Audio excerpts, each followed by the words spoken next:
الحمد لله نحمده ونصلي على رسوله الكريم أما بعد فأعوذ بالله من الشيطان الرجيم بسم الله الرحمن الرحيم يا أيها النبي إذا جاءك المؤمنات يبايعنك على أن لا يشركن بالله شيئا ولا يسرقن ولا يزنين ولا يقتلن أولادهن ولا يأتين ببهتان يفترينه بين أيديهن وأرجلهن ولا يعصينك في معروف فبايعهن واستغفر لهن الله إن الله غفور رحيم. سورہ حشر کی آیت نمبر 12. اس آیت پر پہلے بھی کچھ بیان کیا تھا. اے نبی، جب آپ کے پاس مومن عورتیں آئیں اور بیعت کریں، کن باتوں پر بیعت؟ اللہ کے ساتھ کسی کو شریک نہیں کریں گی. اس پر میں نے پچھلے درس میں کچھ بات بیان کی تھی کہ رسول اللہ صلی اللہ علیہ وسلم جب کسی سے بیعت لیتے تو سب سے پہلے اس بیعت میں یہ بات ضروری تھی کہ شرک سے برات کا اعلان کیا جائے. تو ہمارے معاشرے میں شرک کہاں کہاں سے کیسے کیسے داخل ہوتا ہے، اس پر کچھ تفصیلات بتائی تھی. اس میں تھوڑی سی بات رہ گئی ہے. پچھلے درس میں میں نے کچھ یہ ٹوٹکوں کا، یہ جو ٹونے ٹوٹکے ہوتے ہیں ہمارے ہاں، نام بھی دیکھیں کیسا ہے، ٹونے ٹوٹکے. اسی سے پتہ چل رہا ہے کہ کوئی 2 نمبر چیز ہے. عاملوں کا تذکرہ کیا تھا، تو اس کو تھوڑا سا آج مزید میں کچھ واضح کروں گا اور پھر انشاءاللہ وقت بچا تو اگلی آیت کی طرف جائیں گے. پچھلے درس میں نے بتایا تھا کہ خدا نخواستہ کسی کے گھر میں جنات ہوں تو عاملوں کے پاس نہ جائے. عامل، آج تک میں نے نہیں دیکھا کوئی آدمی کسی عامل کے پاس گیا ہو اور اس کا علاج ہو گیا ہو. ہنستا چلا جاتا ہے. میں جنات کے وجود کا تو انکار ناممکن ہے کہ کروں، تو ممکن نہیں ہے ایسا انکار کرنا، تو قرآن سے ثابت ہے. جنات آتے بھی ہیں گھر میں، لوگوں پر سوار بھی ہو جاتے ہیں. یہ تمام حقائق ہیں. پہلی بات تو یہ کہ جب کسی پر آپ کو یہ شبہ ہو کہ جنات ہیں، شبہ ہو، ہر ایک پر تو نہیں ہوتا، تو سب سے پہلا کام کیا کرنا چاہیے؟ سب سے پہلے دیکھیں کہ یہ تحقیق کریں کہ واقعتاً یہ جن بھی ہے یا کچھ اور ہے. یہ دیکھنے کے کچھ طریقے ہیں جس سے پتہ چل جائے گا کہ یہ کوئی نفسیاتی پرابلم ہے یا واقعی کوئی جن ہے. کچھ چیزیں تو آپ خود دیکھو، ڈاکٹر کے پاس جانے سے پہلے بھی تو بہت ساری کچھ علامات ہوتی ہیں جن سے انسان کو خود احساس ہو جاتا ہے یہ بیماری کیا ہے. سب سے پہلے دیکھنے کی چیز یہ ہے کہ جو مریض ہے، جس کو آپ سمجھ رہے ہیں کہ اس پر یہ بھوت آیا ہے، یہ کوئی مریضہ ہے، آپ دیکھیں کہ گھریلو لحاظ سے وہ پریشان تو نہیں ہے. اگر وہ گھریلو لحاظ سے پریشان ہے، کوئی عورت ہے، طلاق یافتہ ہے یا شادی شدہ ہے مگر شوہر کا اس کے ساتھ سلوک اچھا نہیں ہے، یا شوہر کا تو اچھا سلوک ہے مگر نندے جٹھانیاں وغیرہ ساس کا سلوک اچھا نہیں ہے، تو یقین کر لیں یہ نفسیاتی طور پہ پاگل ہو گئی. اس کو خام خواہ میں یہ فرض کر لینا کہ اس کے اوپر جنات ہیں، یہ حماقت اور بیوقوفی کی بات ہے. جنات اتنے آرام سے ہر ایک پر نہیں آ جاتے. بہت سی ایسی خواتین کا مجھے علم ہوتا ہے کہ ان کے جنات ہیں، یعنی لوگ کہتے ہیں. میں جب حالات پوچھتا ہوں تو میں ان سے حلفیہ یہ کہہ دیتا ہوں کہ یہ اس پر جن نہیں ہے. کئی واقعات ہیں. ایک خاتون کا فون آیا پچھلے سال پنڈی سے کہ جی مجھ پہ کسی نے کوئی جن ون کر دیا ہے، پتہ نہیں کیا ہو گیا ہے، اور ایسے پریشان. میں نے کہا آپ کی عمر کتنی ہے؟ کہنے لگی کہ 35 سال. میں نے کہا آپ کی شادی ہو گئی؟ انہوں نے کہا نہیں. میں نے کہا شادی کر لیں، یہ جنات سارے بھاگ جائیں. 35 سال کی عمر ہو گئی، شادی نہیں ہوئی، ظاہر ہے نفسیاتی طور پہ اپسیٹ ہو جائیں گے. کہ اس کے علاج نہ کریں، آپ دماغ خراب ہوگا. یہاں میرے ایک شاگرد تھے، پہاڑ گنج کی طرف رہتے تھے، نیچے جو ناظم آباد میں گھر بنے ہوئے ہیں، وہ ان کی سسٹر یہی 40 سال ان کی عمر ہو گئی، شادی نہیں ہو رہی. تو وہ بیچارے میرے پاس آئے کہ وہ ہماری سسٹر پہ کسی نے کوئی اثرات کر دیے آپ. میں نے کہا بھائی ان کی شادی کراؤ, 40 سال عمر ہو گئی ابھی تک کنواری ہیں, نکاح نہیں ہوا, تو دماغ تو خراب ہوگا لازم. اور میں نے کہا یہ ابھی تو جنات آ رہے ہیں کہ چڑیلیں آنا شروع ہو جائیں گی, پرسوں بھوت اور پتہ نہیں کیا کیا چیزیں آنا شروع ہو جائیں گی. مردوں کے ساتھ بھی ایسا ہوتا ہے, جاب نہیں مل رہی کسی آدمی کو, مردوں کے ساتھ تو رشتوں کی پرابلم آج کل ہوتی نہیں ہے, نخرے نہیں ختم ہوتے مردوں کے تو آج کل شادی میں.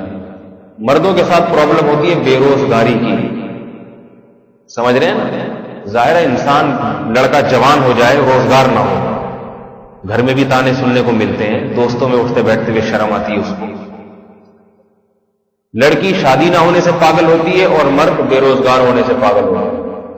شادی شدہ آدمی بے روزگار ہو گیا تو ہوتا کیا ہے, بے روزگار ہو گیا, کچھ دنوں کے بعد اس کی سیٹنگ آؤٹ ہونا شروع ہو جائے گی, کیونکہ ہر وقت ایک دماغ میں ٹینشن, پھر بیوی کی طرف سے الگ تانے, بچوں کی طرف سے الگ تانے, اگر شادی شدہ ہے, نہیں تو ویسے ہی ماں باپ تانے دے دے کے مار دیتے ہیں. آج ماں باپ ہی تانے دے دیتے ہیں, کماتا نہیں ہے, پڑا رہتا ہے. صحیح ہے نا جان, عجیب بات ہے, کرنے کی تو نہیں ہے. والدین کو بھی آج وہ اولاد اچھی لگتی ہے جو کما کے لاتی ہے, جو کما کے نہیں لاتی اگرچہ اس میں اولاد کا قصور نہ بھی ہو, ماں باپ کو اس سے محبت نہیں ہوتی. سب کی بات نہیں کر رہا, عموماً. تو اس سے دماغی توازن آہستہ آہستہ خراب. رات کو جن بھوت نظر آتے ہیں اس کو, آوازیں آتی ہیں, سوتے میں آنکھ کھل گئی, چڑیل نظر آئی, یہ سب کچھ ہوتا ہے. اب تھوڑے دنوں کے بعد اس کا یہ تجزیہ ہوتا ہے کہ مجھ پہ کسی نے کچھ کر دیا ہے, کیونکہ ایک تو روزگار نہیں ہے, یہ بھی کسی نے کچھ کیا اس لیے نہیں مل رہا. نمبر 2, مجھے جو ایک چیز نظر آئی تھی اس دن رات کے وقت چڑیل, تو واقعتاً یہ کسی نے کچھ کیا ہے, میرے پیچھے جنات لگائے. تو بھائی یہ جن جو آپ کو نظر آ رہے ہیں یہ اس لیے نہیں آ رہے کہ کسی نے کچھ کیا, اس لیے کہ آپ پریشان ہیں. آپ پریشان ہیں اس لیے آپ کو یہ چیزیں نظر آ رہی ہیں. جن میں نہیں ہے کچھ بھی. ایسے کاروبار میں کسی کے بندش لگا دینا میرے بھائی آسان کام ہوتا تو امریکہ سب سے پہلے بڑے بڑے جنات کو ہائر کرتا, عاملوں کو پکڑتا, لاکھوں روپے دے کے پاکستان کی معیشت جنات کے ذریعے قابو میں کرنے کی کوشش کرتا. وہ تو بڑی ریسرچ کرتے ہیں, ٹھیک ہے نا, ہر چیز پہ. ان کو افغانستان میں اتنی فوجیں اتارنے کی کیا ضرورت تھی, کروڑوں روپے خرچ کرتے تھے, لاکھوں روپے بڑے بڑے پاکستان سے عامل لے جاتے کہ جنات کو لڑواؤ, وہاں پہ صرف جنات کی تشکیل ہوگی, جن ٹینکوں کو اٹھا کے مختلف جگہوں پہ رکھ دیتے. ایسے تو نہیں اندھی لگی ہوئی کہ جو چاہے اٹھا کے کر لے. جنات کو اللہ نے ایسے تھوڑی اختیارات دیے ہیں اور جو چاہے ان کو ایسے قابو میں کر لے اور جو کچھ کرتا پھرے. اسی طرح جنات کے ذریعے یہ بندشیں لگوانا اور یہ کاروبار روک دینا, اتنا یہ ایسے نہیں ہوتا. جادو کی حقیقت ہے, میں بتاتا ہوں وہ کیا ہے, وہ میں بھی آگے چل کے بتاؤں گا کہ جادو کیا ہوتا ہے, کتنے لوگوں پہ اثر ہوتا ہے اور کس پہ اثر نہیں ہوتا, یہ میں آگے چل کے بھی بتاتا ہوں. اس لیے پہلا کام تو یہ کیا کریں کہ جب کسی پہ کوئی نفسیاتی پرابلم ہے تو دیکھا کریں کہ اس کا کوئی مسئلہ تو نہیں ہے, اس کے ساتھ جسمانی عوارض بھی ہو سکتے ہیں. گھریلو لحاظ سے پریشان ہے تو رات کو اس کو سانپ ہی نظر آئیں گے. سانپ.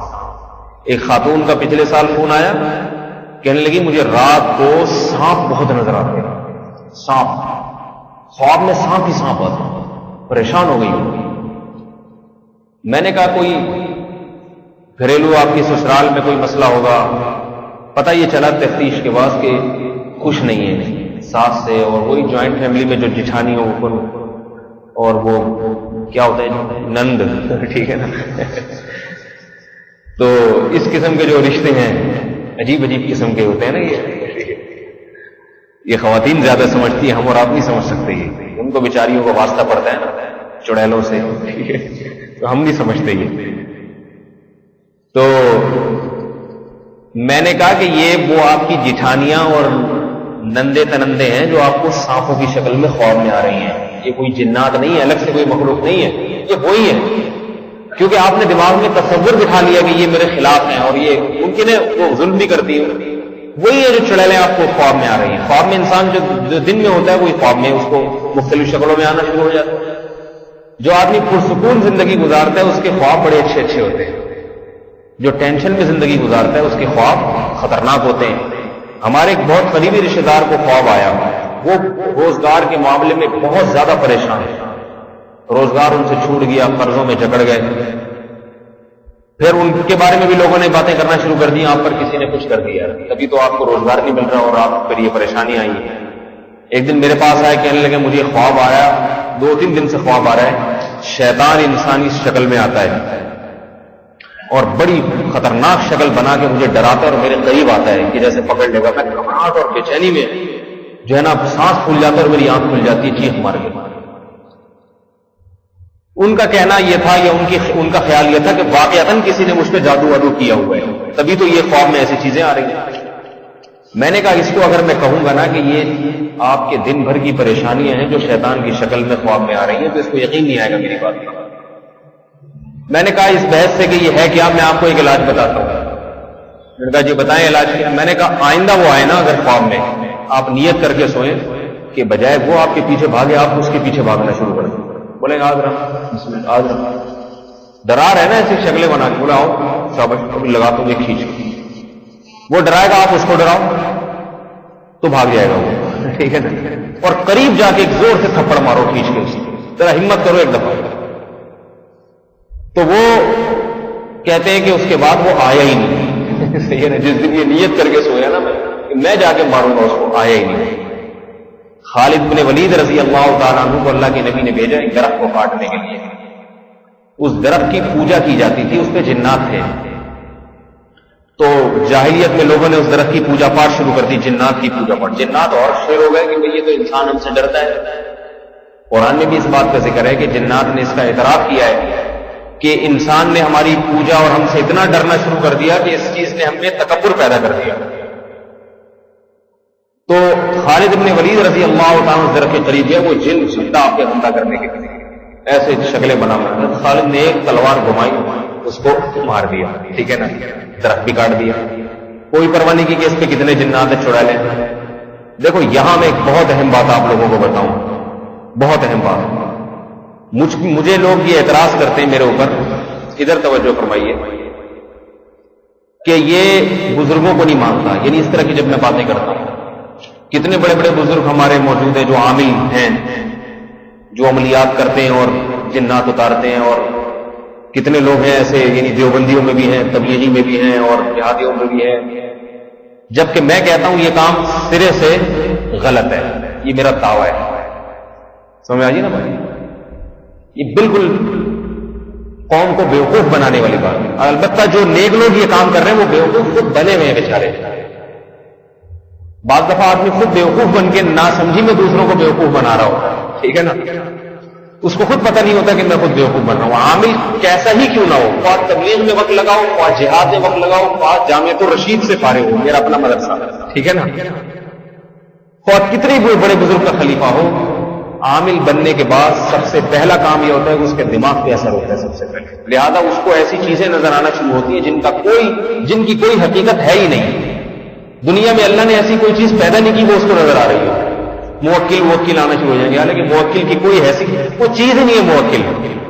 سمجھ آئیے نا بات. حمزات نظر آنا شروع ہو جائیں گے، عجیب چیزیں، ٹھیک ہے نا.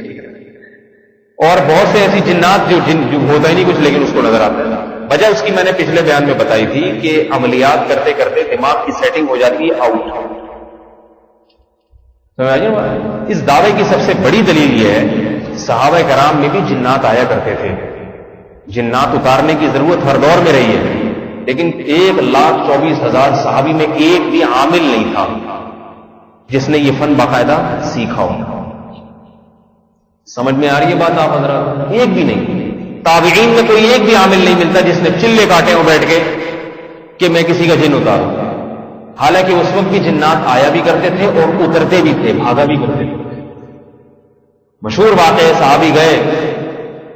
اچھا پھر سوال پیدا ہوتا ہے جنات اتاریں کیسے؟ جب لوگ کہتے ہیں نا کہ ہر لکل فن الرجال، ہر فن کے کچھ ماہرین ہوتے ہیں، ان سے علاج کرانا چاہیے. یاد رکھو جسمانی بیماریوں کے ماہرین ہوتے ہیں، روحانی بیماریوں کے ماہرین، روحانی سے میری مراد حسد ہے، دل میں بغض ہے، اللہ کی محبت نہیں ہے، ان کے ماہرین بزرگان دین ہوتے ہیں. لیکن جنات اتارنے کے ماہرین نہیں ہوتے. سمجھ رہے بات؟ اس کا کوئی ماہر نہیں. یہ صحابہ کرام کی سیرت سے یہ بات ثابت ہے. صحابہ کا ایک قافلہ جا رہا تھا، ایک یہودی پہ یا کوئی مشرک تھا، اس پہ جن چڑھا ہوا تھا. وہ لوگ آئے صحابہ کے پاس کہ بھائی اس پہ جن چڑھا ہوا ہے، اور ایسا جیسے رسیوں سے بندھا ہوا ہوتا ہے ایسا بنا ہوا تھا. صحابی کہتے ہیں کہ میں نے سورہ فاتحہ پڑھنا شروع کی اور اس پہ دم کرنا شروع کیا، اس کو اللہ تعالیٰ نے شفا عطا فرما دی، اور ایسے ہو گیا جیسے کچھ تھا ہی نہیں اس کے اوپر. انہوں نے وہ بکریوں کا ریوڑ دیا ان کو ہدیے کے طور پہ، اجرت کے طور پہ. اب دیکھیں صحابی وہ عامل نہیں تھے نہ، انہوں نے یہ کہا اچھا میں ذرا فون کرتا ہوں کسی بڑے عامل سے رابطہ کرتا ہوں، ٹھیک ہے. ان صحابی نے کہا سورہ فاتحہ پڑھو، اللہ کا کلام میں پڑھ کے. اس سے پتہ چلتا ہے کہ جن ون کسی پہ چڑھ جائے آپ کو کسی کے پاس جانے کی ضرورت نہیں ہے. آپ سورہ فاتحہ پڑھیں یا قرآن مجید کی جو آیات آپ کی سمجھ میں آتی ہے اس وقت سورہ فلق سورہ ناس ہے، یہ تو اتری ہی جادو کے اثرات کو ختم کرنے کے لیے. نبی علیہ الصلوۃ والسلام پر سورہ فلق سورہ ناس نازل ہوئی ہے، کتنی بہترین صورت ہے، اللہ نے ہمیں دی ہے. یہ آپ پڑھ کے دم کرتے ہیں، فائدہ ہو جائے ٹھیک ہے، نہیں ہو جائے تو صبر کریں، کیونکہ دنیا میں ہر بیماری کا علاج اللہ نے دوا تو پیدا کی ہے، مگر اس دوا سے ہر ایک کو شفا ملے گی یہ اللہ نے ایسا نہیں کیا. بہت سے بیماریوں میں مرتے، بہت سے جنات میں بھی مر جاتے ہیں. صحابہ کرام کے دور میں بھی بعض صحابہ ایسے ہیں جن کو جنات نے قتل کیا ہے. تو جیسے اس قتل کو دنیا کے جو قتلوں سے حفاظتی تدابیر تو ہو سکتی ہے، روکنا ممکن نہیں ہے. تو یاد رکھو اسی طرح جنات کے شر سے بچنے کے لیے انتظامات تو کیے جا سکتے ہیں جو میں نے آپ کو بتائے. آیت الکرسی پڑھ لیں رات کو. حدیث میں آتا ہے کہ جو رات کو آیت الکرسی پڑھتا ہے اللہ کی طرف سے ایک محافظ فرشتہ اس کی حفاظت کرتا ہے پوری رات، جو اسے جنات سے بچاتا ہے. تو آیت الکرسی پڑھ لیں، بہترین. یہ دوائیں تو نبی علیہ السلام نے بتائی ہیں، کسی کو ان دواؤں سے بھی فائدہ نہ ہو اس کا مطلب ہے اس کو کسی چیز سے فائدہ نہیں ہوگا، ٹھیک ہے نا. اس کو صبر کرنا چاہیے، وہ خود ہی بھاگ جائیں گے جنات. اور اگر اس نے صبر نہیں کیا اور عاملوں کے پاس چلا گیا، خواہ وہ تبلیغی عامل ہو، خواہ وہ کسی بزرگ کے خلیفہ ہوں، خواہ کوئی ہو، میں بتا دوں آپ کو کہ اس کا ہو گیا بیڑا غرق زندگی بھر کے لیے. اب فائدہ نہیں. اب 4-5 چڑیلیں اس کے گھر میں آئیں گی لازمی، کیونکہ وہ ان کے پاس جاؤ گے نا، وہ جنات الناس سے مانوس ہوتے ہیں وہ لوگ، تو جنات ان کا راستہ دیکھ لیتے ہیں. اچھا یہ بندہ بھی ہے جو ادھر آتا جاتا ہے، اچھا یہ بھی ہے جس کے گھر میں ہم نے جو ہے نا ڈیرا جمانا ہے. تو الحمدللہ میری ان باتوں کو سن کے بعض لوگ ایسے ہیں ان کے گھر میں پہلے سے جنات ہیں مگر وہ علاج نہیں کرتے، مجھ سے آ کے بتاتے ہیں کہ بھی جنات نظر آتے ہیں رات کو. میں کہتا ہوں آنے دو، کچھ چھیڑ چھاڑ تو نہیں کر رہے ہیں، ٹھیک ہے. ایک نے بتایا کہ میرے رات کو میرے کان میں بھی بلی کی آواز آتی ہے، میری بیگم کے کان میں بھی، بچوں کے کان میں بھی. چلو اکیلے کے آ رہی ہوتی تو آدمی کہتا کوئی نفسیاتی پرابلم ہے، لیکن سبھی تو نہیں نفسیاتی مریض ہو سکتے. تو میں نے کہا بلی کی آ رہی ہے نا، شیر کی تو نہیں آ رہی. شیر کی آ رہی ہوتی آدمی گھبرایا تھا، بلی تو میاؤں میاؤں. تو وہ آ رہی ہے، 1.5-2 سال ہو گئے آ رہی ہے، کبھی کسی کو پریشان نہیں. میں نے کہا اگر کسی عامل کو لے آنے اس بلی کی آواز کو بھگانے کے لیے تو بلی کے ساتھ ساتھ بہت بڑے بڑے بلے آ جائیں گے. اور عامل خود بلوں سے کم تھوڑی ہوتا ہے. عامل جو ہے نا وہ خود بڑی چیز ہوتی ہے. اول تو نیک لوگ اس فیلڈ میں ہے ہی بہت کم، وہ دین کے دوسرے شعبوں میں لگتے ہیں. تو پہلی بات صحابہ کرام نے کوئی بھی عامل نہیں تھا اس قسم کا، یہ جو عملیات چلے ولے کرنے والا. دین کے کاموں میں لگے ہوئے تھے اور اسی سے جنات بھی بھاگ جایا کرتے تھے. آپ بھی دین کے کام میں لگیں گے، ان چیزوں میں انشاءاللہ یہ چیزیں ہوں گی. دوسری بات یہ کہ جادو جو لوگ کرتے ہیں نا جادو، میں جب ان جادو کے خلاف بیانات کرتا ہوں کہ تو لوگ اس کو بھی اعتراض کرتے ہیں کہ جادو تو پیغمبر کبھی ہوا تھا. میرے پاس لوگ آتے ہیں نا کہ کاروبار نہیں ہو رہا تو ایسا تو نہیں کسی نے کچھ کر دیا ہوگا. کہ کسی نے کچھ نہیں کیا. وہ کہتے ہیں وہ رشتہ نہیں ہو رہا بیٹی کا، کسی نے کچھ کر تو نہیں دیا. میں کہتا نہیں گیا کسی نے، آپ کی بچی کا اور کتنوں کا نہیں ہو رہا. کون سب پہ کچھ کچھ کرتا رہے گا کہ ہر گلی محلے میں جا کے اتنا ٹائم کسی کے پاس ہے کیا. میں نے کہا کس کے ہو رہا ہے؟ لڑکیاں گھروں میں بالغ بیٹھی ہوئی ہیں، بہت ہی کم لوگ ہیں جن کے ہو جاتا ہے. تو پھر جناب وہ گھر میں پرابلم، مختلف بیماریاں آ رہی ہیں، لگ رہا ہے گھر سوٹ نہیں کر رہا. بعض ایسی باتیں بھی کرتے ہیں کہ لگ رہا ہے گھر جو ہے نا یہ ہمیں موافق نہیں آیا. پانی تو موافق، آب و ہوا کا تو سنا تھا کہ آب و ہوا موافق نہیں آئی، اب گھر بھی موافق نہیں آ رہا. یہ اس قسم کی بات ہے. تو میں ان سے کہتا ہوں کچھ نہیں کیا کسی نے، کوئی جادو وادو نہیں کیا. تو پھر لوگ ایک اعتراض کرتے ہیں کہ جادو تو پیغمبر پہ بھی ہوا تھا، محمد صلی اللہ علیہ وسلم پہ بھی ہوا تھا. یاد رکھیں جادو ان اسباب میں سے ایک سبب ہے جو بہت ہی کمزور اور ضعیف سبب ہے. سمجھ رہے ہیں نا؟ میں نے پچھلے بیان میں تفصیل بتائی تھی. بعض چیزیں ایسی ہیں جن پر سبب یقینی مرتب ہوتا ہے، آپ روٹی کھائیں گے تو پیٹ لازمی بھرے گا، ہے یا نہیں ایسا؟ لہذا یہاں اسباب اختیار کرنا فرض ہے. جس کو بھوک لگ رہی ہے اس پہ روٹی کھانا فرض ہے، اگر نہیں کھائے گا مر گیا تو خودکشی کا گناہ ہوگا اس کو. اور یہاں توکل کرنا جائز نہیں ہے، اس طرح کا توکل کہ وہ کہے میں روٹی نہیں کھاؤں گا، اللہ ہے جو پیٹ بھرنے والا ہے. اللہ کہے گا میں نے تو روٹی کے ذریعے ہی بھرتا ہوں، تو کوئی جو ہے نا کوئی ابراہیم علیہ السلام کی اولاد میں ہے جو جیسے میں نے ان کو آگ میں ڈال کے بچا لیا تو میں تجھے بغیر روٹی کے تیرا پیٹ بھر دوں گا. میں تو پیٹ روٹی سے ہی بھرتا ہوں، پیٹ کھاؤ گے تو بھرے گا. لہذا یہاں اسباب اختیار کرنا فرض ہے. وہ الگ بات ہے کہ سبب اختیار کر کے بھی نظر اللہ پہ رکھنی پڑے گی کہ اللہ کی مرضی سے بھرا ہے. اگر اللہ نہ چاہتا تو 1000 روٹیاں بھی کھا لیتے، نہیں بھرتی، لیکن اللہ کی عادت ہے کہ جو روٹی کھائے گا تو پیٹ بھرے گا. دوسری چیز، وہ اسباب جن پر نتیجہ اکثر مرتب ہوتا ہے اور بعض دفعہ نہیں بھی ہوتا. جیسے دوا، آپ بیمار ہوتے ہیں، علاج کرتے ہیں تو اکثر و بیشتر فائدہ ہو جاتا ہے، لیکن بسا اوقات فائدہ نہیں بھی نہیں. یہاں سبب پہ چونکہ اللہ کا قانون یہ نہیں کہ جو بھی دوا کھائے گا اس کو شفا ملے گی، لہذا دوا کے بارے میں قانون یہ کہ دوا کھانا لازم نہیں. اگر کوئی بیمار ہو جائے، دوا نہ کھائے، مر جائے، خودکشی کا گناہ نہیں ملے گا. قیامت میں اگر اللہ تعالیٰ سے پوچھیں کہ میرے بندے تو بیمار ہوا، دوا کیوں نہیں کھائی، مر گیا، خودکشی سے میں نے روکا ہے، تو وہ کہے گا اللہ جنہوں نے کھائی تھی وہ سارے کون سے بچ گئے؟ میں تو صبح شام دیکھ رہا تھا ڈاکٹر خود مر جاتے تھے. میں نے تجھ پہ توکل کیا یہ سوچ کے کہ جیسے اتنے لوگوں کو اللہ تعالیٰ شفا دے دیتا ہے بغیر دوا کے، مجھے بھی ہو جائے گا. میں نے تو تجھ پہ توکل کیا. تو یہاں توکل کرنا جائز ہے. سمجھ میں آ گئی نا بات؟ البتہ افضل نہیں ہے، افضل یہ کہ علاج کرے، کیوں نبی علیہ السلام کی سنت بھی ہے بشرطے کے علاج میں اعتدال، معتدل درجے کا علاج. زیادہ ایک دم ذرا سی چھینک آئی اور آگ خان بھاگ رہا ہے، یہ توکل کے خلاف ہے. اور بعض اسباب ایسے ہیں جن پر اکثر نتیجہ مرتب نہیں ہوتا، اتفاق سے کبھی کبھار تکا لگ جاتا ہے، ہو جاتا ہے. ان میں تعویذ ہے. جائز تعویذ کی بات کر رہا ہوں جو قرآنی آیات دعاؤں پر مشتمل ہے. تعویذ کا اثر اکثر و بیشتر نہیں ہوتا، ایسی پرچی گلے میں لٹکا کے گھومتا ہی رہتا ہے ساری زندگی، ٹھیک ہے، کچھ بھی نہیں ہوتا. اس لیے اس بارے میں صحیح حدیث ہے کہ میری امت کے 70,000 لوگ جنت میں داخل ہوں گے بغیر حساب کے جو تعویذ سے بچا کرتے تھے. وعلی ربہم یتوکلون، اور اپنے رب پر توکل کرتے تھے. توکل کا مطلب کہ بیمار ہو گئے اللہ پہ چھوڑ دیے، عام سنت طریقے سے علاج کیا، باقی ان چیزوں میں پرچیاں ورچیاں لٹکانا یہ چیزیں نہیں کرتے تھے. اسی طرح یہ تو وہ اسباب ہیں جو خیر کے اسباب ہیں. اسی طرح برائی کے اسباب میں بھی بعض دفعہ نتیجہ یقینی مرتب ہوتا ہے اور بعض دفعہ یقینی نہیں ہوتا. برائی کے اسباب میں آپ اگر کسی کو ٹیٹی رکھ کے یہاں گولی ماریں گے تو لازمی مرے گا وہ. اگر آپ نے کسی کو گولی ماری اللہ توکل پہ کہ اللہ ہے بچانے والا، ٹھیک ہے، اللہ بچائے گا. یا کسی کو آگ میں پھینک دیا کہ ابراہیم علیہ السلام کو اللہ نے بچایا تو میرے دوست کو بھی اللہ بچا لے گا، اور وہ جل گیا تو آپ کو گناہ ملے گا، کیونکہ اللہ تو کہیں گے کہ میں نے تو آگ کی خصلت بنائی تھی کہ وہ جلاتی ہے، صبح شام دیکھتے تھے.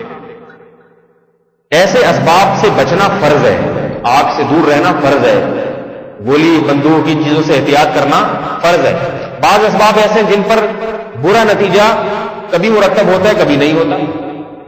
جیسے بد پرہیزی کر لی آپ نے، صبح شام کر ہی رہے ہیں لیکن پھر بھی بچے ہوئے ہیں کہ نہیں بچے ہوئے. ڈاکٹر نے کہا بھائی صبح کے وقت ایک پراٹھا، ایک روٹی، 2 روٹی بہت ہے. کون ہے جو 2 روٹی کھاتا ہے؟ جب تک گلے تک بھر نہ لیں. ایسی حالت ہے کہ جیسے ایک آدمی نے اتنا کھایا نا، حکیم صاحب کے پاس گئے کہ بدہضمی ہو گئی ہے. حکیم صاحب نے گولی دی، کہتا اگر اس گولی کی جگہ ہوتی تو ایک نوالا اور نہ کھا لیتا. کتنی بد پرہیزیاں ہو رہی ہیں، پھر بھی بہت ہی کم بیمار ہوتے ہیں. جس حساب سے ہونا چاہیے اس حساب سے ہم بیمار نہیں ہو رہے. یہ پانی جو ہم پیتے ہیں یہ لیبارٹری ٹیسٹ کرواؤ، یہ H2O نہیں ہے، صحیح ہے نا؟ یہ H2O تو وہ ہے جو اللہ آسمان سے برساتے ہیں. اس کے بعد یہ پتہ نہیں کیا کیا اس میں، مکوڑوں کا سالن اور کیا کیا چیز اس میں. یہ نہر جس سے پانی ہم پیتے ہیں نا، ذرا دیکھ لیں کتے نہا رہے ہوتے ہیں اس سے، کیا کیا نہا رہے ہوتے ہیں. اس کو جتنا مرضی ابال لو وہ جراثیم نہیں مرتے. اور بغیر ابلا ہوا بھی لوگ پیتے ہیں. کتنے کیڑے مکوڑے جا رہے ہیں. ڈاکٹر تو کہہ رہے ہیں زہر پی رہے ہیں، لیکن یہ وہ بد پرہیزی ہے جس پر نتیجہ فوری مرتب نہیں ہوتا. لہذا کوئی کراچی کا پانی پی کے مر گیا تو خودکشی کا گناہ نہیں ہوگا اس کو. یہ نہیں کہے گا، اللہ تعالیٰ نہیں پوچھیں گے کہ تو نے پانی پیا کیوں، جب ڈاکٹروں نے اتنا تجھے بتایا بتائیے. تو کہے گا اللہ کتنے لوگ زندہ تھے، میں مر گیا تو میری قسمت. یہ وہ اسباب ہیں جن پر کبھی نتیجہ مرتب ہوتا ہے، کبھی نتیجہ مرتب. شوگر کا مریض اگر لڈو کھا لے تو بچ بھی جاتا ہے، مر بھی جاتا ہے، دونوں چیزیں. لہذا شوگر کے مریض پہ لڈو حرام نہیں ہوتا. ڈاکٹر کہے گا ناجائز ہے، لیکن مفتی کیا کہے گا؟ بھائی نقصان دہ ہے مگر ناجائز اور حرام نہیں. ہاں اگر لڈو کے بارے میں یقین ہونا کہ اتنی شوگر لیول میرا ہائی ہوا ہے کہ میں نے کھایا مر گیا، پھر حرام ہوگا. عام حالات میں شوگر کے مریض کے لیے میٹھا شرعاً حرام نہیں ہوتا، ٹھیک ہے نا، کیونکہ شوگر کے مریض بھی میٹھے کھاتے رہتے ہیں. دیکھ رہے علماء بھی کوئی اتنی جلدی مرتے نہیں ہیں. اسی میں سگریٹ کا حکم آ گیا. سگریٹ پینا ناپسندیدہ تو ہے مگر حرام نہیں ہے. عرب علماء کہتے ہیں کہ سگریٹ بالکل حرام ہے. سعودی عرب کے عرب علماء وہ یہ کہتے ہیں کہ سگریٹ حرام ہے. اس کی دلیل وہ یہ دیتے ہیں کہ سگریٹ میں کوئی فائدہ نہیں، نقصان ہی نقصان ہے. فائدہ وقت یہ ہے کہ ریلیکس ہو جاتا ہے تھوڑا سا آدمی، ورنہ اس میں پھیپھڑے کا کینسر اور یہ اور وہ. تو ہمارے علماء جواب یہی دیتے ہیں کہ بھئی نقصان تو ہے، لیکن ایسا نہیں ہے کہ ادھر سگریٹ پی اور ادھر آپ کے پھیپھڑوں کو کینسر ہو گیا، ٹھیک ہے نا، ایسا نقصان نہیں ہے. ایسا کوئی وقت فوری نقصان ہو تو حرام کہا جائے گا. ایسا وقت لگ جاتا ہے، 30 سال پیتے رہتے ہیں، پھر جا کے پھیپھڑے خراب ہونے سے ہوتے ہیں. ناپسندیدہ تو ہے، مکروہ تو ہے، کوئی حوصلہ افزائی کی چیز نہیں ہے کہ اس کو یہ حوصلہ افزائی کی جائے. مکروہ کہہ سکتے ہیں، ناپسندیدہ کہہ سکتے ہیں، حرام نہیں کہہ سکتے. تو یاد رکھیں اسی طرح جادو ان اسباب میں سے ایک سبب ہے جن پر نتیجہ بہت ہی کم مرتب ہوتا ہے. کیسے؟ نمبر 1، جادو کا ہر ایک پر اثر نہیں ہوتا. نمبر 2، جس قسم کے لوگوں پہ اثر ہوتا ہے ان کو بھی کبھی کبھار ہی ہوتا ہے. 2 قیدیں لگی ہوئی ہیں اس میں، سمجھ رہے بات؟ جادو کا ہر ایک پر اثر ہوتا نہیں. کتنا ہی بڑا جادوگر آ جائے، اگر آپ اسے کہہ رہے ہیں ان تمام پہ اثر کر دو، وہ بتا دے گا بھائی یہ ان پہ ہو سکتا ہے، ان پہ نہیں ہو سکتا، ٹھیک ہے. وہ کن کن پہ نہیں ہوتا وہ میں بھی بتاتا ہوں. نمبر 2، جن پہ ہو سکتا ہے نا ان کے بارے میں بھی انتر منتر پڑتا رہے گا بیٹھ کے، کبھی ہو گیا کبھی نہیں. پہلی بات تو یہ بتا دوں، نبی پہ جادو کا اثر کیوں ہوا تھا؟ آپ کہہ سکتے ہیں جب نبی پر ہو گیا پھر تو ہر ایک پر ہو سکتا ہے. ایسا نہیں ہے. محمد صلی اللہ علیہ وسلم پر جادو کا اثر اس لیے ہوا تھا تاکہ لوگوں کو یہ پتا چل جائے کہ آپ خود جادوگر نہیں ہیں. کیونکہ یہودی کہتے تھے یہ جادوگر ہے معاذ اللہ، کیونکہ یہ ایسا کلام پیش کرتے ہیں لوگ متاثر ہوتے ہیں. تو اگر آپ پہ جادو کا اثر نہ ہوتا تو یہودی یہ کہہ سکتے تھے کہ اتنا طاقتور ہم نے جادو کیا اور اس پہ اثر نہیں ہوا، یہ اس کی علامت ہے کہ اس کے پاس جادو کا توڑ ہے، اور یہ توڑ تو جادوگر کے پاس ہی ہو سکتا ہے. اس طرح کی باتیں کر سکتے تھے وہ. تو اللہ نے ان کے منہ بند کرنے کے لیے محمد صلی اللہ علیہ وسلم پہ جادو کا اثر کرتا. ورنہ اگر آپ علیہ السلام پہ بھی ایسے اثرات ہوتے تو یہودی تو پتہ نہیں کتنی دفعہ کوشش کر چکے ہوں گے. ہر بات کو نقصان پہنچانے کا یہودی نے کیا. ایک ہی دفعہ ہوا، وہ بھی تھوڑا سا اثر. اتنا سا اثر ہوا کہ آپ کو بھول چوک ہونے لگی چیزوں میں. اس سے زیادہ آپ پہ اثر نہیں ہوا جادو. اور نبی علیہ السلام کے بعد کتنے پر ہوا؟ یہودیوں نے تو ابو بکر پہ بھی کوشش کی ہوگی لیکن نہیں ہوا، حضرت عمر پہ بھی کوشش کی ہوگی، کتنوں پہ کوشش کی ہوگی. تو پہلی بات تو یہ کہ جادو ان اسباب میں سے جن پہ بہت ہی کم اثرات ہوتے ہیں. یعنی میں یہ نہیں کہہ رہا اثر ہوتا نہیں، ہو بھی جاتے ہیں، بہت مر بھی جاتے ہیں لوگ جادو کے زور سے. میاں بیوی میں طلاقیں پڑ جاتی ہیں جادو کے ذریعے، سب کچھ ہوتا ہے. لیکن اتنی اندھی نہیں لگی ہوئی کہ جس کی بیوی کو چاہو طلاق دلوا دو، اور جس کا چاہو کاروبار بند کروا دو، اور جس کا چاہو جناب گھر کو ناموافق بنا دو، جس کے چاہے بچے کو مار دو. ایسا نہیں ہوگا. بہت مشکل ہے یہ کام، اور ہر ایک پر ہوتا نہیں ہے. اور جن پر ہوتا ہے ان پر بھی کبھی کبھار کسی پہ تکا لگ گیا. کیوں؟ اس کی سب سے بڑی دلیل جادوگروں کی اپنی حالت ہے. اگر جادوگر اس قسم کی ان کو طاقتیں ہوتی تو جادوگر ایسے ننگ دھڑنگ نہ ہوتے، ایسے مخنچو قسم کے نہ ہوتے، غربت کے مارے در کی ٹھوکریں نہ کھا رہے ہوتے. ان کے پاس تو جو پیسہ آتا بھی ہے یہ جعلی 2 نمبر طریقے سے آتا ہے. اگر کوئی جادوگر آپ کو دولت مند نظر آئے تو 2 نمبر طریقے سے کمایا ہوا. اپنے جادو کے زور سے بیچارے نہیں کما سکتے. میرے گھر سے پچھلے سال طرح 2-3 چوریاں ہوئی. میں حیران، یہ پیسے چوری کون کر رہا ہے؟ گھر والے گئے ہوئے اپنی والدہ کے ہاں، گھر بند ہے، غائب، ادھر رکھے غائب. تو مجھے کسی نے بتایا کہ آپ اتنا بولتے رہتے ہو نا، آپ کے گھر میں بھی کسی نے کچھ کر دیا، کسی نے کچھ کر دیا، یہاں سے پیسے غائب. میں نے کہا یہ کوئی بڑا ہوشیار چور ہے، یہ کسی نے کچھ نہیں کیا، یہ بتا دو. انہوں نے کہا نہیں، جنات جو ہے نا پیسے بھی اٹھا کے لے جاتے ہیں. میں نے کہا یہ بینکوں کے لاکر کیوں نہیں خالی کرتا؟ بتاؤ حماقت ہے یا نہیں؟ جب انسان وہمی بنتا ہے نا تو سب سے پہلے اس کا دماغ خراب ہو جاتا ہے. بینکوں سے کیوں نہیں آج تک جنات نے؟ بینک کا تو 1 روپیہ ادھر سے ادھر ہو جائے وہ تو بیچارے پریشان ہو جائے. بینک کے لاکر سے کیوں نہیں نکال لیتا؟ تو اس کی لاجک یہ بیان کی کہ جن کی ایک عادت ہے کہ لاکر میں کبھی نہیں گھستا، جو باہر نظر آئی ہوئی چیز ہوتی ہے اسی کو، کیوں بھائی وہ تو جن ہے، جب وہ چھت سے ٹاپ کے آ سکتا ہے اندر تک تو الماری کھول کے اندر کیوں نہیں گھس سکتا وہ؟ بٹ اچھا پھر جو ہے نا وہ یہ بھی کسی نے بتایا کہ بٹوے کے اندر سے جن کبھی نہیں نکال سکتا پیسے، بٹوے کے اوپر پڑے ہو تو وہ اٹھا کے لے جاتے ہیں. عجیب عجیب احمقانہ باتیں. پھر ایک دن میں نے دیکھا کہ وہ بریف کیس کا بورڈ ٹوٹا ہوا ہے لاک، تو بہرحال مجھے پکڑوں گا انشاءاللہ میں ایسا نہیں ہے. جن کا ہو ہی نہیں سکتا مجھے یقین. جنات شرارت بھی کرتے ہیں گھروں میں، یہ بھی ہوتا ہے، جنات کی بھی شرارت ہوتی ہے. جن کے گھروں میں جنات ہوتے ہیں وہ پھر ایسے چوری نہیں کرتے، وہ ایسا کرتے ہیں کہ ادھر سے بٹوا اٹھا کے اس الماری میں رکھ دیا. اب وہ گھر والے جنات کی طبیعت شرارتی ہوتی ہے، ایسی شغل میلہ لگاتے ہیں وہ، ٹھیک ہے نا. اتنی طاقت ان کو نہیں ہوتی کہ 1,00,000 روپے یہاں سے نکال کے اس کے گھر میں لے جا کے، یہ نہیں ہوتا جنات. اتنا اللہ نے اختیارات دے دی ہوتے تو نظام عالم برباد ہو جاتا. میزان بینک سے پیسے نکال کے بینک اسلامی میں رکھ دیے، وہاں سے حبیب بینک میں پورا نظام. یہودی تو پتہ ہے اتنے بڑے جادوگر ہیں آج بھی. یہودی آج جتنا جادو میں آگے ہیں نا، دنیا کی کوئی قوم آگے نہیں ہے، مگر یہودی جادو کے زور سے مسلمانوں کا ایک پیسہ ادھر سے ادھر کر کے دکھائیں گے. ملا عمر کو پکڑ کے دکھائیں جادو کے زور سے. سارے آپ لے آئے اپنے ملا عمر کو تلاش کرو. بکواسات ہیں یہ جو اتنا فہمی لوگوں کو بنا دیا ہے. اور یہ بنانے والے مذہبی طبقہ ہے، مذہبی لوگوں نے جو اپنے آپ کو دیندار، انہوں نے قوم کو بیوقوف بنایا ہے ان چیزوں. تو جن کا کام تھا لوگوں کو توکل کی باتیں بتانا. تو اگر ایسا ہوتا نا میرے بھائی تو جن یہاں سے، ہاں میں بتا رہا تھا ایسی شرارت کرتے، یہاں سے اٹھا کے پیسے وہاں رکھ دیے وہ تاکہ تھوڑی سی شرارت کا مزہ آ جائے. زیادہ نہیں کر سکتے کہ اٹھا کے پیسے ہی غائب کر دیں. تو میں یہ بتا رہا تھا آپ لوگوں کو کہ جادو کا اثر ہر ایک پر نہیں ہوتا، اور جن پہ ہوتا ان پہ بھی کبھی کبھار کسی نے کوئی وہ کر دیا، اور اتنا نہیں جتنا جادوگر چاہ رہا ہوتا ہے. کچھ ہو گیا کچھ نہیں ہوا.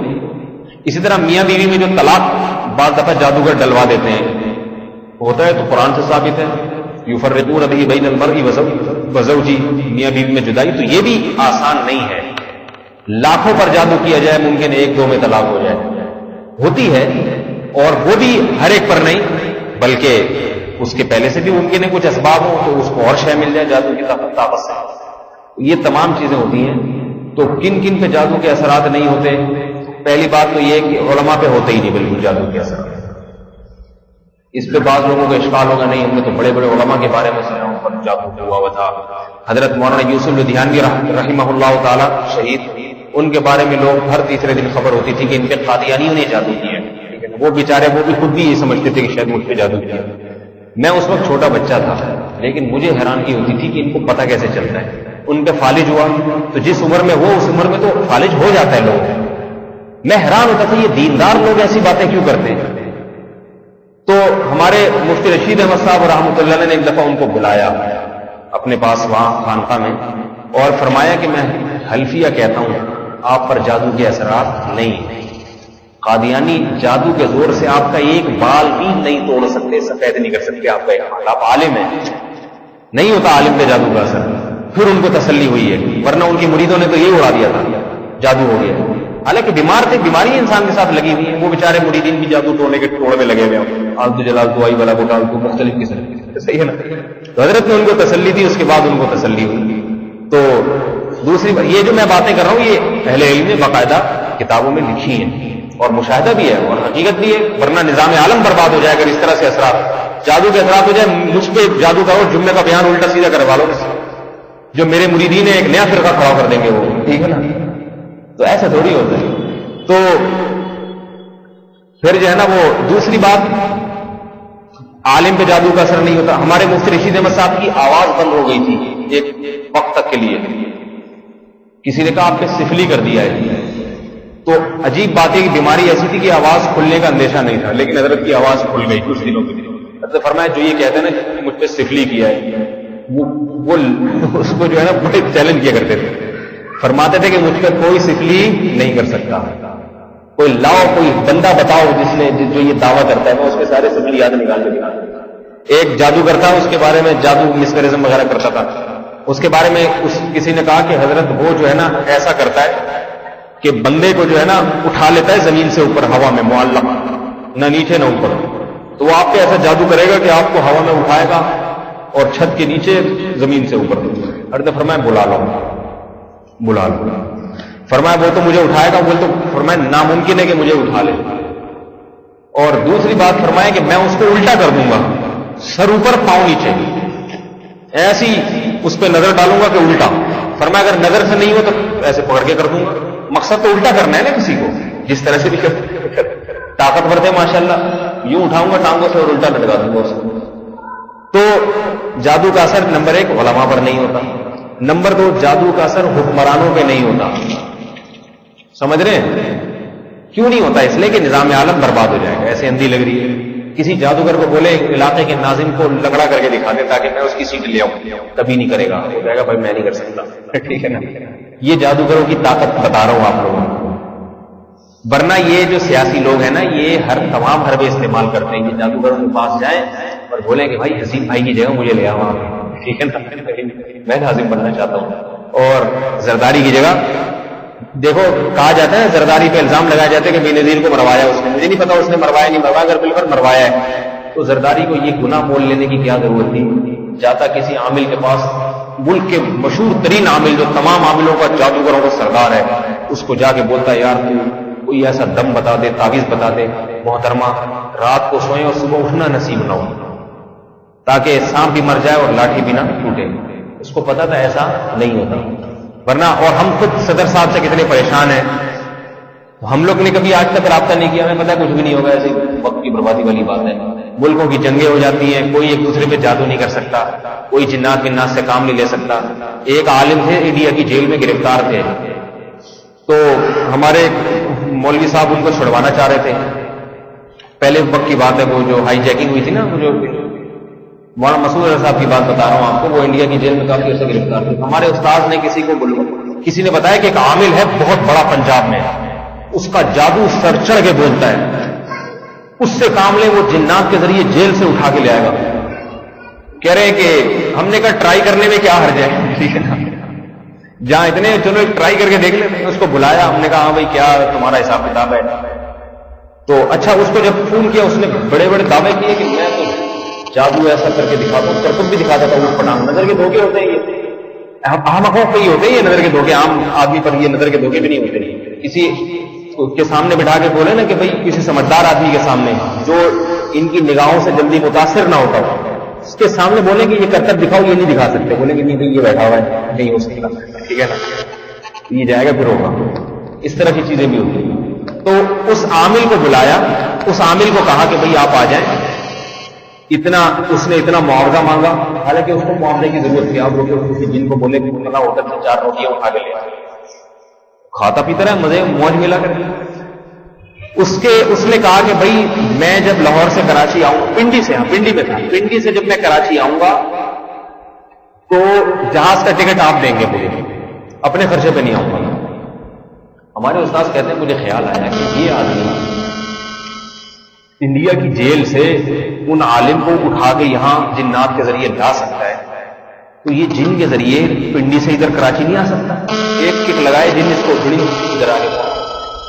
اور پھر اس سے آگے کی میں نے سوچا کہ اگر اس کے پاس یہ طاقت ہوتی کہ جن کے ذریعے جیل سے اٹھا کے ایک عالم کو لے آئے, تو اس نے تو پنڈی ٹو کراچی اپنی سروس کھول دینی چاہیے تھی. اس کو پی آئی اے کے لوگوں کی ضرورت تھی. کسی کو ارجنٹ جانا ہے, اگر کوئی میت ہو گئی بھی, جنازہ 12 بجے اور آپ کو 11 بجے خون مل رہا, تو خون آ رہا, تو ٹھیک ہے پیسے زیادہ لے لیں, ٹھیک ہے ڈبل کرایہ لے لیں. جن کو حکم دے جن اٹھا کے یہاں سے مالے. جیسے سلیمان علیہ السلام کے دور میں جن نے کہا تھا نا, یہ بھی لوگ دلیل لیتے ہیں کہ جن یہ کام کر سکتے ہیں, تو ٹھیک ہے سلیمان علیہ السلام کے دور میں جن نے یہ کیا, تو سلیمان علیہ السلام کے دور میں کیا, آج نہیں کر رہے. ٹھیک ہے, سلیمان علیہ السلام کی معجزہ تھا, خاصیت تھی, اللہ نے ان کو جنات ان کے تابع کر دیے تھے. آج جنات کسی کے اتنے تابع نہیں ہوتے, نہ ہو سکتے ہیں کہ یہ سروس کھول دے. جن کو اگر کسی نے ایسا غلام بنا لیا نا, تو جن سب سے پہلے اپنے مالک کو پٹکے گا, بولے گا تو ہوتا کون ہے مجھے غلام بنانے والا. تو یہ سروس کھول دے گا کراچی سے پشاور, اور پھر ہم سارے جنات کے ذریعے ہواؤں کی سیر کرتے پھریں گے. تو یہ جنات کی دنیا سے نکل کے حقائق کی, جنات کی خیالی دنیا سے نکل کے انسان کو حقائق کی دنیا میں آنا چاہیے. تو یہ بات بھی یاد رکھیں. وہ کہتے ہیں میں نے لوگ بنائے بھاگ یہاں سے, پیسے برباد کرے گا لیکن بھاگ جائے گا اور کچھ بھی نہیں ہوگا. تو وہ پھر اللہ کا شکر ہے جو کرنے کا کام ہے وہ ہائی جیکروں نے جہاز اغوا کیا، آپ کو معلوم ہے، وہ مردانگی والا کام کیا، جہاز اغوا کیا. تاریخ میں شاید ایک واقعہ ہائی جیکنگ کا کامیاب ہو.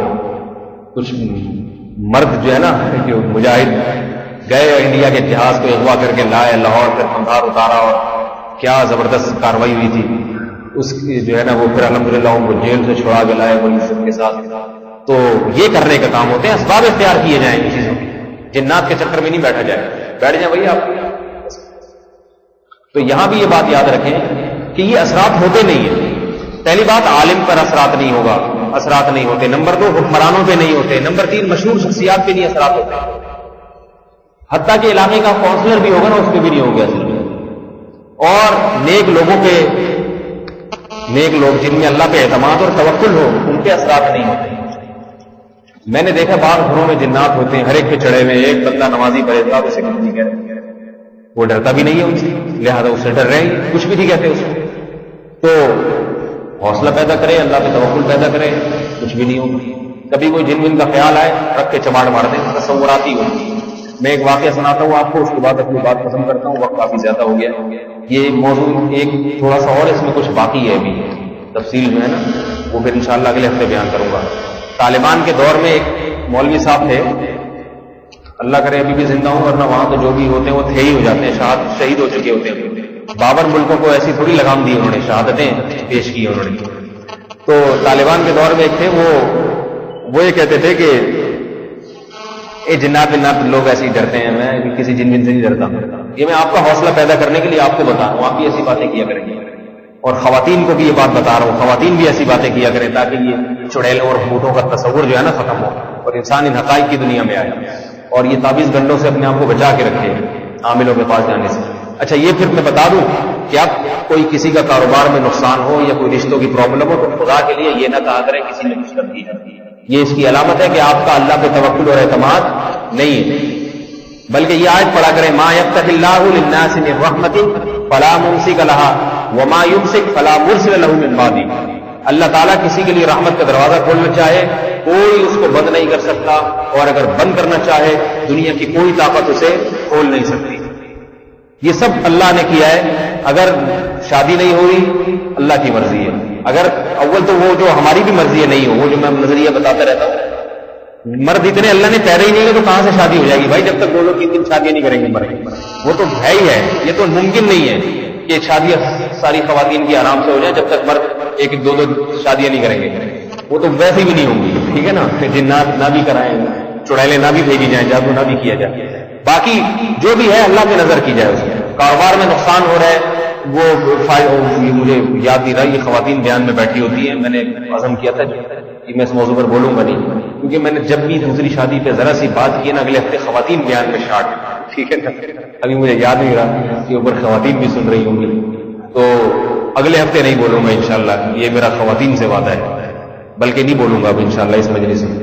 یہ واقعتاً بتا رہا ہوں بالکل غائب ہو جاتی ہے، بیان ہی نہیں سننے آتی مجھ سے. تو کسی نے خدا نخواستہ کوئی کاروبار میں مسئلہ ہو رہا ہے تو یہ نہ کہا کرے بندش، بلکہ بھائی کہ اللہ لن یصیبنا الا ما كتب اللہ لنا، ہمیں وہی مصیبت پہنچی ہے جو ہمارے رب نے ہمارے لیے لکھ دی ہے. وہ مولانا، اور وہ ہمارا رب ہمارا دوست ہے. دوست کی طرف سے اگر کوئی مصیبت پہنچتی ہے اس میں خیر ہوتی ہے، شر نہیں ہوتا. اس میں بھی یہ درجنوں خیریں چھپی ہوئی ہوتی ہیں. تو اس طرح اللہ پہ توکل کیا کرے اور اس مصیبت کو دور کرنے کے اسباب اختیار کریں. آج امتحان میں کامیابی کے لیے وظیفے پڑھے جا رہے ہیں. طلبہ آتے ہیں کہ امتحان میں کہتے ہیں امتحان میں کامیابی کے لیے وظیفے پڑھنے پر جتنا ٹائم لگاؤ گے اتنا کتاب پڑھنے پر ٹائم لگا دو. امتحان کی کامیابی کے لیے اللہ نے جو طریقہ رکھا ہے وہ وظیفے نہیں رکھے، وہ محنت رکھی ہے. کسی بھی امتحان میں آپ انٹر کا امتحان دے رہے ہیں، بی اے کا، بی کام کا، آپ جناب میڈیکل یونیورسٹی میں پڑھ رہے ہیں، پڑھو گے تو پھر کامیاب ہو گئے بھائی. وہ جاہلوں نے اس میں بھی وظیفوں میں لگا دیا کہ صبح یہ وظیفہ شام کو پڑھو گے تو پھر ہوگا نا حساب کتاب. پڑھو گے تو انگریز کوئی وظیفہ پڑھ کے اتنے بڑے سائنسدان بنتے ہیں. ٹھیک ہے نا، انگریز جاپان میں جتنے بڑے بڑے سائنسدان بنے کوئی وظیفہ پڑھتے ہیں، محنت کرتے ہیں. محنت کرو گے تو بن جاؤ گے، نہیں کرو گے تو ساری دنیا کے وظیفے پڑھ دو، نہیں ہوگے. کیونکہ وہ کسی نے کہا ہے نا خدا نے آج تک اس قوم کی حالت نہیں بدلی نہ ہو جس کو خیال خود اپنی حالت کے بدلنے کا. ان اللہ لا یغیر ما بقوم حتی یغیروا ما بانفسہم. اسباب اختیار کر کے پھر اللہ پہ توکل اور اللہ سے دعا مانگی جائے. مسلمان انگریز میں فرق یہ ہے کہ مسلمان اسباب اختیار کرتا ہے اور نظر اللہ پہ رکھتا ہے کہ اسباب سے نہیں ہوگا اللہ سے ہوگا، مگر محنت پوری کرتا ہے۔ انگریز محنت پوری کرتا ہے اور نظر بھی محنت پہ رکھتا ہے، یہ فرق ہے بس۔ یہ نہیں ہے کہ محنت نہ کرے اور نظریں اللہ پہ لگائے اور دعائیں اللہ سے مانگتا رہے، اللہ بس تو انٹر میں میرے 100 نمبر لیا، باقی میری حرکتیں تو تجھے معلوم ہے، ایسا نہیں ہوتا۔ تو اسباب پورے اختیار کیے جائیں۔ اللہ کے نبی نے دیکھو کیسے اسباب اختیار کیے۔ تو یہاں یہ مسئلہ خوب اچھی طرح سمجھ لیں، اللہ پہ نظر رکھیں۔ میں واقعہ سنا رہا تھا، وہ طالبان کے ایک مجاہد تھا، وہ مجاہد جو ہے نا اپنے حوصلے کے لیے کہ ایسے جنات آئے میں تو چماٹ مار دوں، اس طرح کی باتیں کرتے تھے، بہت بہادر۔ کسی نے کہا کہ بھائی خام خام ایسی باتیں نہیں کرو، ٹھیک ہے نا، کسی جن ون نے سن لی ایسا نہ ہو تم پہ حاوی ہو جائے گی۔ جنات تو سن رہے ہو، تو یہاں بھی بہت سارے جنات بیٹھے ہوئے ہوں گے۔ تو اس نے کہا کچھ نہیں ہوتا، ایسے ہی۔ ایک دن کیا ہوا، رات کو وہ اٹھا 2-3 بجے بیت الخلا جانے کے لیے اندھیرے میں۔ اب وہ خود سنا رہا ہے واقعہ، کہہ رہا ہے میں جب بیت الخلا گیا ہوں، میں نے جب بیت الخلا کا اندھیرے میں، وہاں تو بتیاں بھی نہیں ہوتی، دروازہ کھولا تو مجھے ٹانگیں نظر آئیں۔ میں نے دیکھا، پہلے تو یہ گھبرا گیا بیت الخلا میں کون، جب میں ٹانگیں یوں کر کے اوپر تک دیکھتا ہوں تو ٹانگیں ہی ٹانگیں، حد نگاہ ٹانگیں ہی ختم نہیں ہو رہی، دھڑ کہاں سے جا کے شروع ہوگا بھائی، ٹھیک ہے۔ ایک بندے کی ٹانگیں ختم ہی نہیں ہو رہی اوپر تک، پاؤں سے شروع کیا تو ٹانگیں، دھڑ نظر ہی نہیں آ رہا، یعنی اتنا اوپر۔ یار میں نے کہا لے ہوئی، لوگ بولتے تھے نا جنات کے خلاف زیادہ بولا نہ کرو، آج دکھا دیا۔ اب کہہ رہے میں کانپنا شروع کر دیا، میں نے گیپ تو یہ تو پکڑ، میں تو اس کی پٹھی میں آ جاؤں گا پورا۔ کہہ رہے میں نے سوچ رہا ہوں کہ میں کیا کروں، اس سے معذرت کروں کہ بھائی پلیز مجھے معاف کر دو، پشتو میں اپنی اقبال زبان میں، یار مجھے معاف کر دو، میں نے بہت اس طرح کی غلط باتیں کی مذاق میں۔ بعض دفعہ آدمی باتیں ایسی کر دیتا ہے نا، جیسے ایک آدمی بڑا پریشان رہتا تھا، ایک دن درخت کے نیچے بیٹھ کے اللہ سے دعا مانگ رہے ہیں، اللہ اس زندگی سے تو بہت ہی بہتر ہے، مار دے۔ بار بار کسی کو شرارت سوجی، درخت پہ چڑھ گئے نا، یہ ایک دن بیٹھا ہوا دعا مانگ رہے ہیں اللہ موت دے دے موت، تو اس آدمی نے اوپر سے رسہ پھینکا، اس کو کیا پتا اوپر کوئی بندہ بیٹھا ہوا ہے، رسے میں پھندا بنا ہوا ہے، پھندا اس کے سامنے آ کے لٹک گیا۔ اس نے بولا یا اللہ یہ کیا ہے، اوپر سے اس بندے نے آواز آئے میرے بندے تو روزانہ موت مانگتا ہے نا، تو آج ہم نے کہا تجھے اٹھا ہی لے، اس میں اپنا سر دے دے، بس اٹھانا ہمارا کام ہے۔ تو کہتا ہے یا اللہ ادھر تو بندہ مذاق بھی نہیں کر سکتا، ادھر تو بندہ مذاق میں بھی کوئی بات نہیں کر سکتا، تو مذاق کر رہا تھا، سیریس ہی ہوئی۔ تو ایسے ہی اس کے جذبات کہ بھائی میں یہ کیسے، یعنی یہ تو بیچارہ گھبرا کے کہہ رہا ہے میں سوچ رہا ہوں کہ میں اس سے معذرت کروں یا مقابلہ کروں۔ تھا نر مجاہد آدمی، معذرت کیوں کرے بھائی، معذرت کرنے والے امریکہ سے لڑتے تھوڑی ہیں۔ اس نے کہا اب تو بس ہو گیا جو ہونا تھا، اب میں معذرت نہیں، اور بھاگنے کا کوئی راستہ نہیں ہے، میں بھاگوں گا تو پکڑ لے گا۔ تو میں نے کہا جو کر سکتے ہو کرو، وہ لوگ اکثر چھورے برے رکھتے ہیں اپنے یہاں تو خطرہ ہو۔ کہہ رہے میں نے آنکھیں بند کر کے چھورا نکالا اور میں نے کہا آنکھیں بند کرو، منہ نیچے کر کے بھونک دو جو بھی ہے۔